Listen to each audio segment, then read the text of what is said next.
महाराष्ट्र के 80,000 से ज्यादा बिजली कर्मचारी आज से 3 दिनों के लिए बिजली कंपनियों के निजीकरण के विरोध में हड़ताल पर चले गए हैं। इससे कई जगहों में बत्ती गुल हो गई है। बुधवार को महावितरण के वसई डिवीजन कार्यालय के बाहर सैकड़ों कर्मचारी इकट्ठा होकर सरकार के खिलाफ जमकर विरोध प्रदर्शन करते नजर आए। उनकी मांग थी कि सरकार अडानी ग्रुप को किसी भी हालत में बिजली का लाइसेंस न दे। इससे आम नागरिकों के साथ साथ बिजली कर्मचारियों का भी भारी नुकसान होगा। महावितरण कंपनी के कर्मचारी पालघर वसई यूनियन ने आरोप लगाया है कि अडानी समूह को बिजली वितरण लाइसेंस देने की बात चल रही है, जिसकी वजह से महावितरण के कर्मचारी सरकार के फैसले पर आक्रामक हुए हैं। महावितरण के कर्मचारी नहीं चाहते कि बिजली अडानी ग्रुप को दी जाए। मंगलवार आधी रात से वसई विरार पालघर से सैकड़ों कर्मचारी 72 घंटे के लिए हड़ताल पर गए हैं। इस बीच तकनीकी खराबी आने पर लोगों की परेशानी बढ़ने की संभावना है।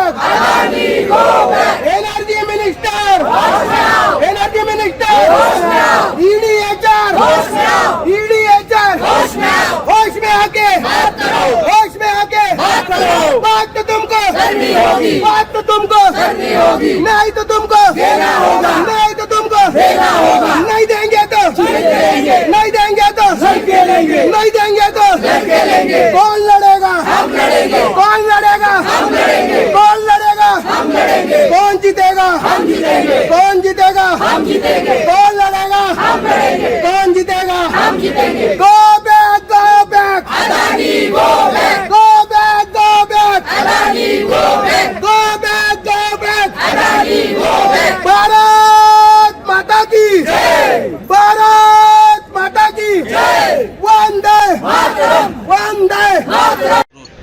मैडम, ये जो मोर्चा है ये जनता के हित में है कि जनता के विरोध में? किस तरीके का मोर्चा है आप लोगों का? ये देखो, पहली बात तो मैं ये बता देना चाहती हूँ कि ये मोर्चा जो हो रहा है ये सिर्फ निजीकरण रद्द करने के लिए हो रहा है। हमारी महावितरण के कर्मचारियों की ये मांगनी नहीं है या कोई भी अलग से कुछ आर्थिक इसमें ये करे, इस चीज़ के लिए नहीं है। ये सिर्फ निजीकरण के लिए है। अगर गवर्नमेंट या महाराष्ट्र सरकार जनता का हित चाहती है तो मुंबई ही क्यों? उनको क्यों अगर ऐसा लगता है कि मुंबई को ही सिर्फ खाजगीकरण या निजीकरण कर देंगे तो ये हो जाएगा, तो ये सीधा समझ आता है कि इन्हें सिर्फ निजीकरण करके मुंबई जैसे जहाँ से हम लोगों को बहुत ज़्यादा महसूल मिलेगा, ये प्राइवेट कंपनी को प्रॉफिट करा के देना चाहती है। अगर इन लोगों को लगता है कि इन लोगों को सच में कुछ जनता के हित के लिए सोचना चाहिए, तो जहाँ पे पायाभूत सुविधा, जहाँ पे गरीबों के लिए हम लोग कुछ नहीं कर पा रहे, उसके लिए लोग क्यों कुछ इंफ्रास्ट्रक्चर या पायाभूत सुविधा नहीं देते? आज गवर्नमेंट पायाभूत सुविधा खड़े कर करके अलग अलग माध्यमों से, अलग अलग योजनाओं से आप लोगों को देती है, तो प्रति यूनिट आपको 4 रुपया मिलता है। यही अगर आपको गवर्नमेंट देगा तो कल को 15 करेगा, 20 करेगा, 50 करेगा। ये गरीबी आगे जा करके कितना परेशानी कर देगी, ये आप लोगों को जियो का जो एग्जाम्पल है वो बहुत सारे लोगों ने दिया है। वैसे ही दूंगी कि लिमिटेड फ्री देने वाले को बाद में आज कोई रोक लगाने के लिए नहीं है, तो कल ये कंपनी पे कौन रोक लगाएगा? ये सिर्फ गरीब जनता के आगे जा करके भविष्य में जेब को कतरा बचने वाला है, बस। तो सरकारी तंत्र के आप हिस्सा हैं और सरकारी तंत्र के विरोध में हैं। आपकी मांग किससे है? ऊर्जा मंत्री से या सरकार के? हमारी ये सिर्फ महाराष्ट्र शासन से दरखास्त है कि ये निजीकरण रोके, इसमें जनता का भी भविष्य खराब ना हो और जो हम जैसे कर्मचारी है उन लोगों को भी इसके कारण दिक्कत ना हो। इसके अलावा क्या कहेंगे आप इस पूरे घटनाक्रम पे जो आप जिसका विरोध कर रहे हैं आप लोग? प्रमुख आपकी मांगनी क्या है और क्या संदेश कहेंगे? हमारी मांगनी बस एक ही है, निजीकरण रद्द किया जाए। प्राइवेट सेक्टर को अगर देना है, ये देना है, तो तुमने आधे से ज़्यादा प्रॉफिट दे करके सभी को दिया है। कम से कम ये इसमें लोगों को लाइट जो मिलने वाली जो मूलभूत सुविधा है तुम्हारी, जिसके ऊपर हमारा रोज का जीवन चलता है, इसे आप प्राइवेट करके लोगों के ऊपर और बर्डन ना डालें पैसों के माध्यम से। आज आपने ये जो संप किया है, जो मोर्चा कर रहे हैं आप लोग, इसके पीछे की आपकी मुख्य मांग क्या है सरकार से?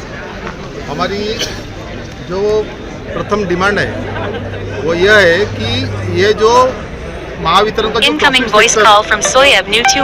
बॉम्बे जो ट्रैफिक सेक्टर है, जिसमें से महावितरण को सबसे ज़्यादा महसूल या उत्पन्न हासिल होता है, वही क्षेत्र प्राइवेट या खाजगीकरण या निजीकरण को देने का जो ये षड्यंत्र है सरकार का, इस षड्यंत्र के खिलाफ में यह हमारा स्ट्राइक चालू है।